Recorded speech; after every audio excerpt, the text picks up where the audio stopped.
KPU kayak kehilangan gigi. Ada apa sebenarnya dengan KPU? Jangan sampai masyarakat merasa KPU juga tidak berani tegas karena ada skenario besar di balik Pilkada Jakarta ini. Jangan sampai masyarakat berpikir paslon independen ini hanyalah calon boneka yang disiapkan untuk formalitas demokrasi, yang grand design-nya dirancang oleh, kalian sudah tahulah siapa.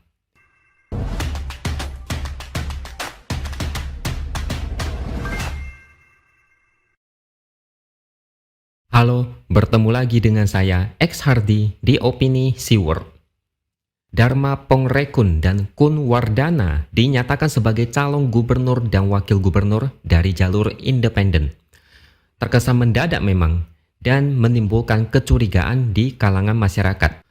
Pelan-pelan mulai muncul satu spekulasi.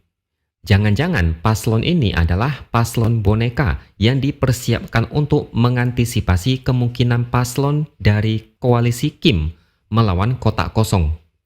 Sehari setelah KPU menyatakan paslon calon independen ini berhak mencalonkan diri di Pilkada Jakarta, masyarakat mulai curiga, lalu mencari tahu dari mana asal-muasal dukungan kepada mereka. Padahal syarat calon independen tidak mudah, butuh lebih dari 600.000 KTP. Dari mana paslon itu mendapatkan dukungan sebanyak itu, padahal banyak orang tidak mengenal mereka. Mereka muncul begitu saja, tahu-tahu langsung diumumkan sebagai calon independen. Ternyata terkuak satu masalah besar yang meresahkan. Banyak data KTP yang diduga dicatut. Ini terlihat dari banyaknya komentar dan protes dari orang-orang yang merasa dirugikan. Data KTP mereka dipakai tanpa izin untuk data dukungan. Kalau menurut pemberitaan dari Tempo, awalnya paslon independen ini kesulitan untuk mencapai target dukungan jumlah KTP.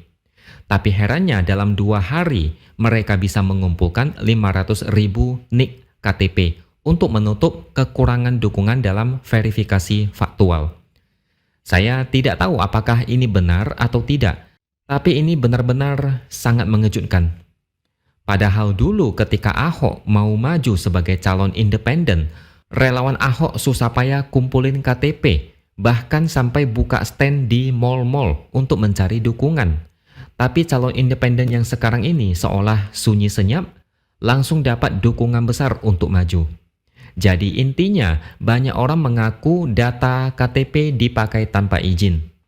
Bukti yang tidak terbantahkan adalah data KTP dari 2 anak Anies Baswedan dan juga adiknya juga dicatut. Ini adalah bukti yang sudah cukup untuk menyebut ada unsur penipuan, pembohongan atau manipulasi data. Ada yang menyebut potensi tindakan pidana. Seharusnya ini sudah cukup untuk membatalkan hak pencalonan dari calon independen itu. Tapi pertanyaannya, apakah bisa? Bagaimana tanggapan dari KPU soal ini? Jadi menurut saya, persiapkan mental, siapkan diri untuk menerima yang terburuk jika memang akan terjadi. Ketua Bidang Teknis Penyelenggara KPU Jakarta, Dodi Wijaya, dia mengaku tidak tahu tentang potensi tindakan pidana terkait dugaan pencurian data KTP Jakarta. Dia bilang, nggak tahu deh, nanti dilihat dulu ketentuannya gimana. Ketika ditanya tentang kemungkinan pembatalan SK yang diberikan oleh Bawaslu, Dodi menyarankan untuk melihat rekomendasi nanti akan seperti apa. Ini jawaban normatif yang sebenarnya sudah bisa ditebak endingnya bakal gimana. Sekelas KPU bahkan tidak bisa tegas dan terkesan main aman. Ada apa sebenarnya? Padahal ada sanksi yang menanti terkait pencatutan data KTP. Saya kutip dari salah satu pemberitaan di media, ada aturan yang mengatur tentang manipulasi dukungan, yaitu Undang-Undang Nomor 8 Tahun 2015 dan Undang-Undang Nomor 10 tentang pemilihan gubernur, bupati, dan wali kota.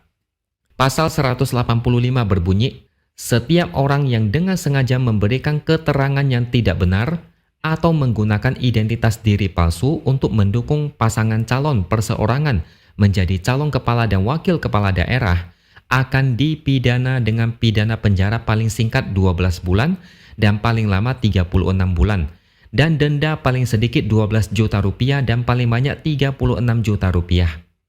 Ada hal yang lucu. Dodi Wijaya meminta masyarakat melapor ke portal info pemilu atau datang langsung ke kantor KPU terdekat jika merasa dicatut. Kemudian nanti akan dilakukan namanya tahapan klarifikasi. Dan jika selama tahap verifikasi terbukti benar, maka jumlah data pendukung paslon akan dikurangi. Cuma itu aja. Jawaban macam apa itu? KPU kayak kehilangan gigi. Ada apa sebenarnya dengan KPU? Jangan sampai masyarakat merasa KPU juga tidak berani tegas karena ada skenario besar di balik Pilkada Jakarta ini.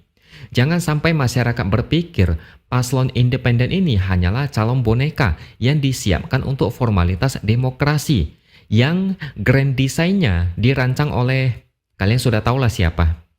Pencatutan itu seharusnya diganjar dengan sanksi diskualifikasi karena prosesnya sudah tidak jujur dari awal.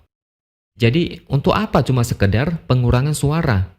Kalau begini respon KPU, maka jangan heran kalau nanti masyarakat yakin pilkada kali ini adalah settingan yang sudah dirancang sedemikian rupa.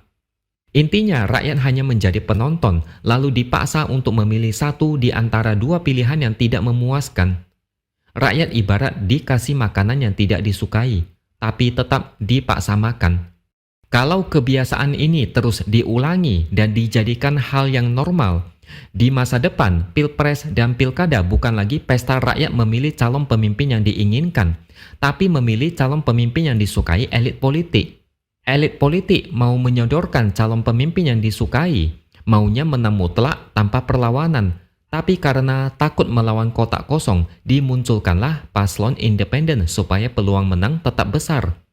Dan ngomong-ngomong soal kotak kosong, yakinlah bahwa koalisi Kim sangat takut. Secara survei, Ridwan Kamil elektabilitasnya tidak begitu tinggi. Kalau melawan kotak kosong, pendukung Anies dan Ahok yang elektabilitasnya sangat tinggi pasti memilih kotak kosong. Ridwan Kamil pasti kalah. Ini malunya sangat luar biasa kalau sampai kalah. Makanya solusi paling masuk akal adalah usahakan ada calon independen. Kalau keduanya head to head, sudah jelas paslon dari Kim yang menang. Siapa sih yang mau memilih calon independen kalau paslonnya random dan entah dari mana? Pilkada dan Pilpres kan intinya mencegah yang terburuk berkuasa. Pernah dengar kan kutipan itu? Kalau paslon dari Kim melawan calon independen, sudah pasti warga tidak akan memilih yang lebih buruk, apalagi yang tidak dikenal. Bayangkan berapa banyak sih yang kenal Dharma Pongrekun dan Kun Wardana? Tidak begitu dikenal, track record juga tidak banyak orang yang tahu. Beda kalau misalnya calon independen itu adalah Anies dan Ahok. Koalisi Kim pasti kepanasan, tidak bisa tidur dengan nyenyak. Kesimpulannya, pada hari Senin tanggal 19 Agustus nanti, KPU DKI akan menggelar rapat pleno untuk membahas status Dharma Pongrekun dan Kun Wardana sebagai calon independen gara-gara kasus dugaan pencatutan KTP. Tapi prediksi saya jangan terlalu berharap, sebagian mungkin sudah tahu arahnya kemana. Apalagi kalau pencalonannya dibatalkan, koalisi sebelah bakal gerah. Apalagi pihak yang paling atas kemungkinan besar bakal lebih kepanasan lagi. Oke, sampai di sini dulu opini dari saya. Subscribe channel ini supaya makin berkembang dan jangan lupa tuliskan komentar Anda. Terima kasih sudah menonton dan sampai jumpa lagi di lain kesempatan.